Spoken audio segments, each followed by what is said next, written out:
Welcome back to News Talk. Exactly 15 before the hour now. We hope you are able to catch our live remote broadcast yesterday from the Early Voting Center in Silver Spring. As we mentioned at the time, early voting is underway now ahead of Maryland's April 26th primary. The early voting window extends until the 21st.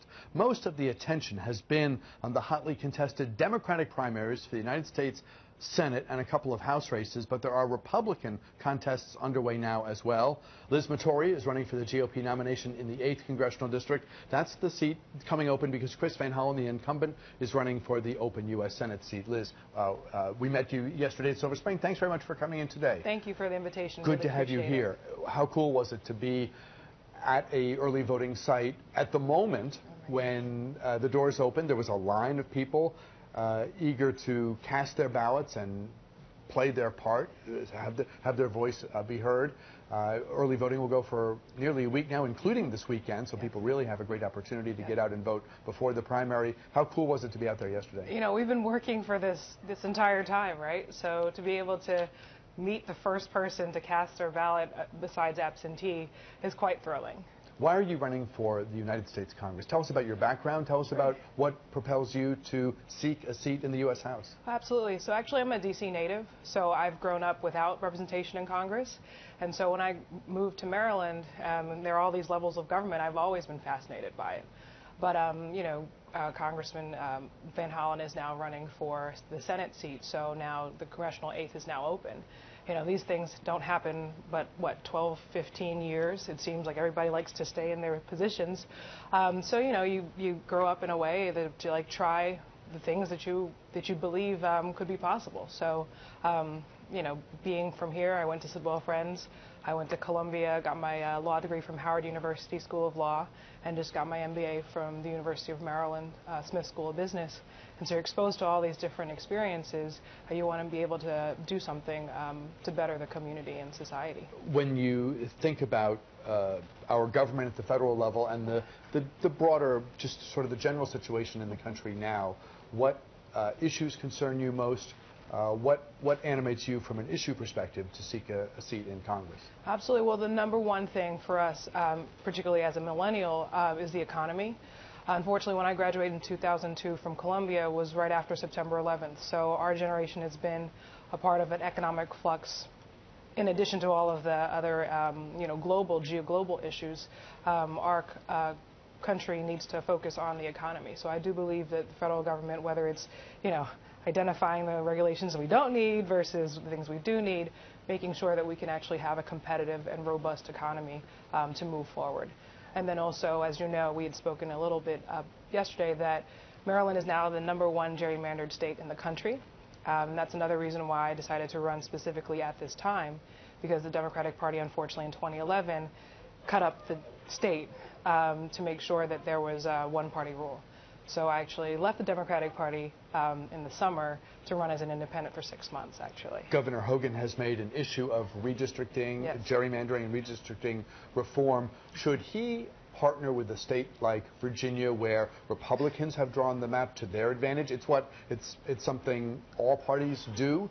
Yeah. And a lot of people believe, I think a growing number of people believe, we'll get reform only at the state level and really only if states that have different versions of the same problem, if you will, if they partner together and say, you know what, we're going to go with an independent commission perhaps or some other way, but it's not realistic probably to say, okay, one party you disarm while the other party continues to run roughshod over the map. Well, unfortunately, both parties are now guilty of it. Unfortunately, the Maryland Democratic Party is so good at what they do, they did it the best.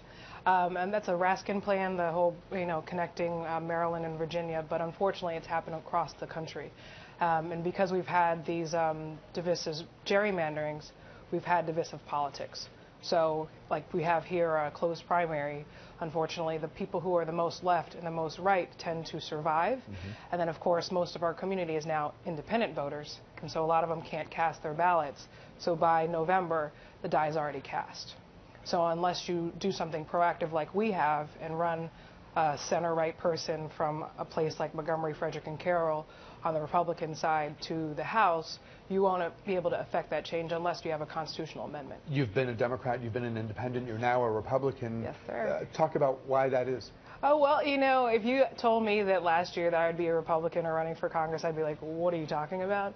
But I thought it was a really great opportunity to take a break from partisan politics for about 6 months and really think and evaluate things. Not only did I get to research, because I was like a born Democrat, right? Being in DC, it's like the one option you have, just like in Montgomery County. But I also got to interact with voters person to person, because as an independent candidate, you have to collect signatures to get on the ballot in the first place. So when you speak to people one-on-one, you actually realize what are their real issues. And above more issues than anything else is making sure that we have a fiscal base and make sure that we have an economy to make sure that we have, you know, a future. So our district, besides Tacoma Park, is actually center right. It's not like at Emmitsburg, where it's extremely conservative, but it's a mix of everything. So I decided to join the Republican Party because I do believe that we have conservative values that aren't scary, actually. Because unfortunately, it comes. Yeah. Because I can imagine the conversations you have with voters who might make a certain assumption, and then you say, well, actually. Well, no. So my mom was working the early voting location at Jane Lawton Center in Chevy Chase yesterday, and she approached actually an African-American woman saying, oh, are you a Republican? Can you vote for my daughter for Congress? And the African-American woman actually was vehemently against it. She was like, oh my gosh, I can't believe that. That's gross. And it's a weird thing, too, also being who I am, to know that now all of a sudden partisan politics is so divisive that people have a visceral response to it. And I think that has been really difficult and destructive to our democracy. Do you think this particular presidential cycle is a contributing factor? I mean, not to say it's new by any means, but this has been this has been a primary for the ages. Right, absolutely. And I think that, you know, being an MBA myself, it's a kind of a moment where we have creative destruction, where on both parties, actually, both parties have to identify what are their core values. I think both, you know, and technically we only have one Democratic candidate running for the Democratic side because Bernie is actually an independent, right? We only have Hillary as the one Democratic option. On the Republican side, yes. Donald Trump and Ted Cruz have made it very difficult for me to be a new Republican. However, we're able to now have conversations that people haven't had before. We have about a minute left. Talk about any of the other issues that you are focusing on that animate you, some of the things that you try to that you talk about when you encounter voters. What brings you to this moment, and what do you think, in terms of your background, you want to be able to hit the ground running day one if you win? Give us a sense of that. Absolutely. Actually, I went back to business school because of the economic downturn, so I do believe that we weren't focused on the economy in 08, 09 and before that, so I want to make sure I give that as an opportunity. We also only have 5 women under the age of 40 in Congress, so I'd be the 6th. And also we only have 3 African-American conservatives in the House and Senate, so just to be able to add discourse and make sure that our big tent is actually, in earnest, a big tent. Early voting underway between now and the 21st. The primaries on the 26th. The winner of your race, of course, will have a challenge just in terms of the numbers, because you'll take on the winner of the big Democratic primary that's ongoing now. Absolutely. So it's an exciting time, the 2016 primary. The circus has come to town, if you will. The Maryland primary, often too late on the calendar to matter. This year, it really does matter. Go out and vote. Amen to that.